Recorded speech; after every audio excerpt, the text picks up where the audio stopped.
আমাদের প্রিয় মিথুন হাজারো চ্যালেঞ্জ মোকাবেলা করে, অনেক প্রতিবন্ধকতাকে মোকাবেলা করে সে এখন বাংলাদেশের সবচেয়ে গুরুত্বপূর্ণ শিক্ষা প্রতিষ্ঠান ডুয়েটের মতো একটি প্রতিষ্ঠানে ভর্তিযুদ্ধে অংশগ্রহণ করে সে কৃতিত্বের সাথে অংশগ্রহণ করেছিল এবং সেখান থেকে সে সফলতার সাথে উত্তীর্ণ হয়ে ভর্তি হওয়ার জন্য চেষ্টা করছে।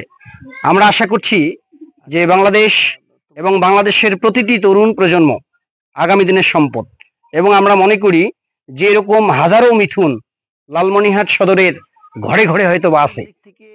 আমরা মিথুনের জন্য শুভকামনা করছি এবং আমাদের মিথুন আমাদের গর্ব। আমরা বারবার বলছি সে সনাতন ধর্মাবলম্বী, কিন্তু শুধুমাত্র সনাতন ধর্মাবলম্বীর গর্ব নয়, এটা হলো টোটাল সদরের প্রতিটি ধর্মের বর্ণের মানুষের গর্ব। সেটা হলো টোটাল জাতির একটি সম্পদ, টোটাল জেলার একটি সম্পদ, গোটা পৃথিবীর একটি সম্পদ। আমরা আহ্বান করছি যে সমাজের প্রতিটি বিত্তশালী মানুষ, সমাজের প্রতিটি রাজনৈতিক ব্যক্তিবর্গ তার পাশে এসে দাঁড়িয়ে তাকে যদি সহযোগিতা করা যায় এবং সে দেশের জন্য জাতির জন্য খুব ঐতিহাসিক ভূমিকা পালন করবে বলে আমরা আশা করছি।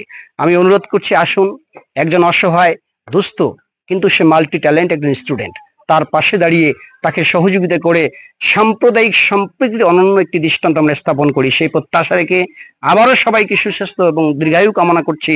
সকল তরুণ প্রজন্ম আগামী দিনের সুন্দর একটি লালমনিরহাট সদর, টোটাল সুন্দর একটি লালমনিরহাট জেলা, এই তরুণ প্রজন্মের মাধ্যমে নতুন একটি বাংলাদেশ তৈরির প্রত্যাশা রেখে কথা শেষ করছি। আসসালামু আলাইকুম রহমতুল্লাহি ওয়া বারাকাতুহু।